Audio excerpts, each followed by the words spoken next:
5 bulking mistakes I wish I knew when I started lifting. I spent 10 plus years trying to build muscle, trying to get away from the fact that when I looked in the mirror, mate, I hated the pot belly and my little pot noodle arms, mate.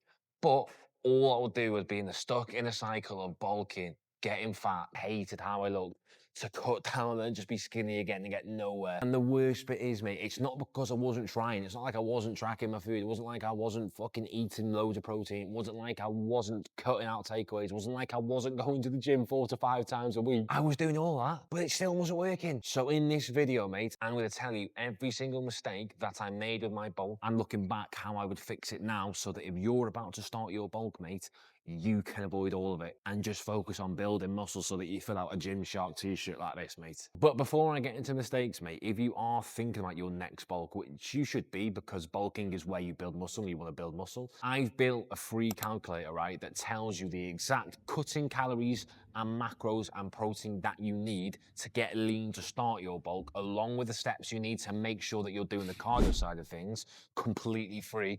All you do is put in your details and it gives you the exact numbers that I would give to my clients. You can get it using the link in the description below, mate. It'll take you to a page, put your email in, and you'll get it. Legend. The first mistake that I made, mate, that is the mistake that everyone makes, and you're making it right now. You don't start lean enough when you're bulking. You don't think about getting lean and get rid of your body fat before you start your bulk, which is weird because when you look at your body, when I was like 16 years old, mate, in the gym, looking at my body, I was like, I just want muscle. I just want muscle. I just want muscle.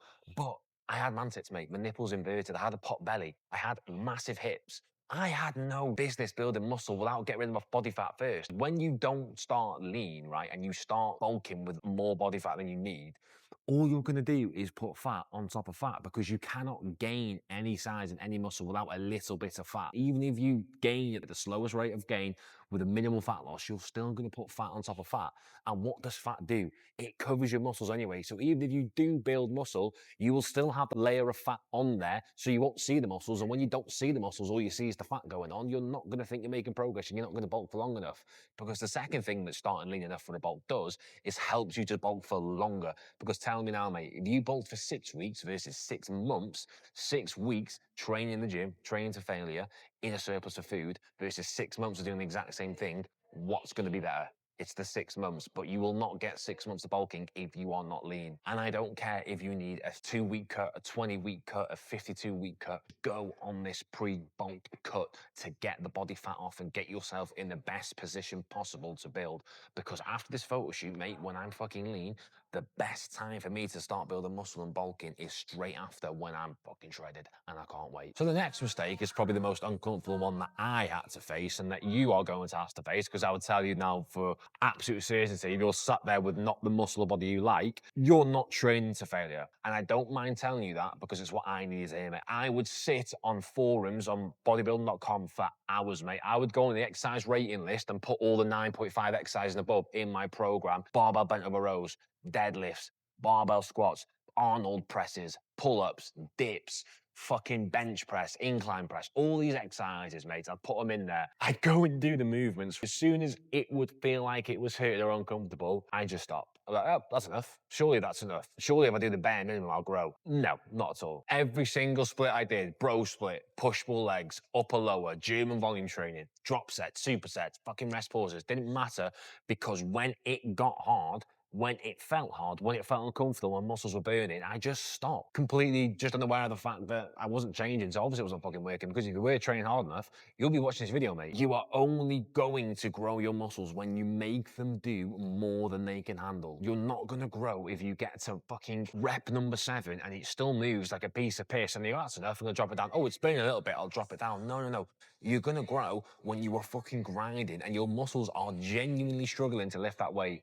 They need a reason to grow, so you need to give it that reason. Push into failure until the rep starts grinding when it's hurting, and sitting still when it's hurting and carrying on. That's what you need to do. I didn't train to failure once. I went to a lifting seminar once. I got put to failure on a lat pull down and a leg extension, and I was blown away. And I was like, yes, I have not been trained hard enough at all.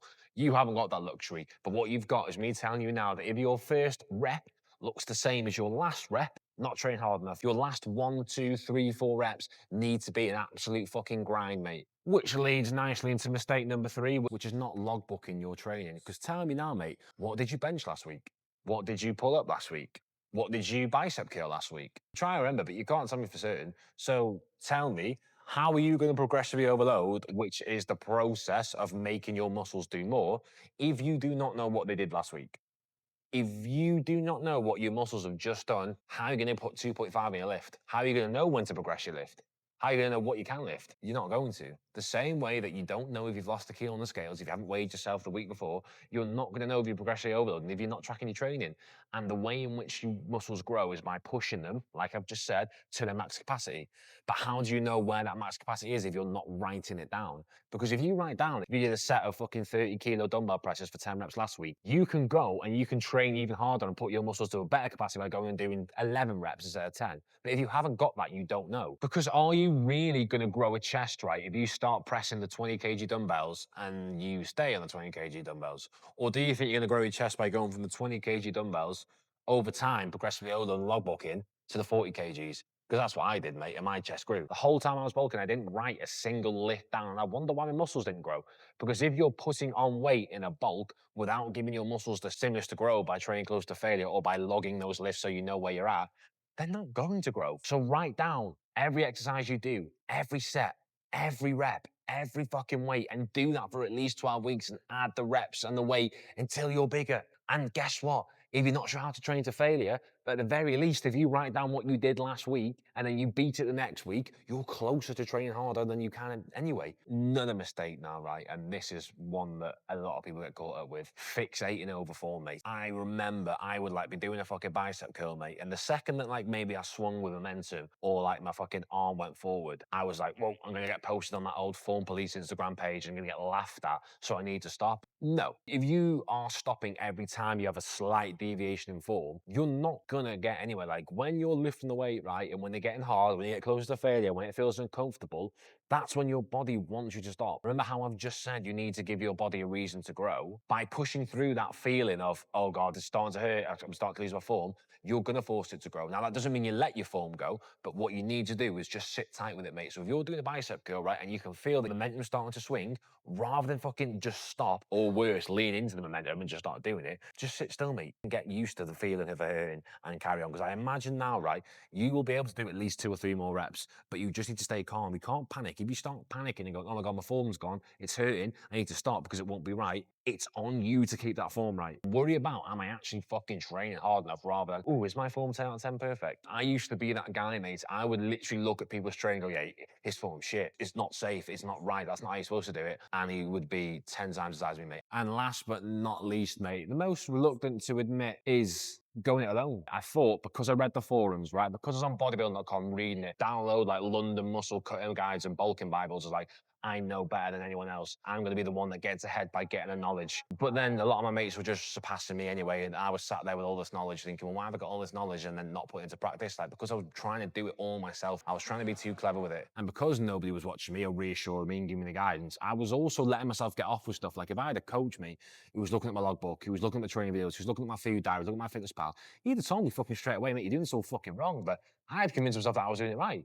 Like, you know, oh yeah, that set was hard. Oh yeah, I am consistent with the gym. Oh yeah, I did lift the weight up, but I had no fucking physical evidence to fucking tell me I was doing that. The only evidence I had was a body that wasn't fucking growing, mate. The unfortunate thing for me back then is when I was trying to do this, online coaching wasn't a massive thing. Social media wasn't a massive thing, and you did have to go and read books. It's hard to put what you learn in books into practice without someone actually giving it you there as advice. If a session felt shit, I'd just stop. If I was tired, I just wouldn't go to the gym. If I went out for a night out, got leathered and took 3 days off plan, it's all right. I'm in control. I'll just go and sort it. But no, mate, there was no one there to fucking whip me into shape and keep me on track. I had all the fucking knowledge in the world, mate, but I was just too bullheaded. I know how to fucking input this all by myself. I don't need anyone's help. The people in better shape than me don't know better than me because they don't know my knowledge, but they had the body, mate. They had the one thing I wanted, so I should have just got some fucking help and not gone solo. Because when you go solo, mate, you do the exact same thing as me. And because you're going solo, that's why you're getting fat. That's why you're not training hard enough. That's why you're not logbooking. That's why you're not getting lean enough. Because you're trying to do it all on your own, mate, and you think that you can, but your body is a walking, talking, visible fucking evidence of how well you're doing. If your body's not in check, you're not doing things right. So there it is, mate. Every fucking mistake, not getting lean enough to start, so get lean enough to start.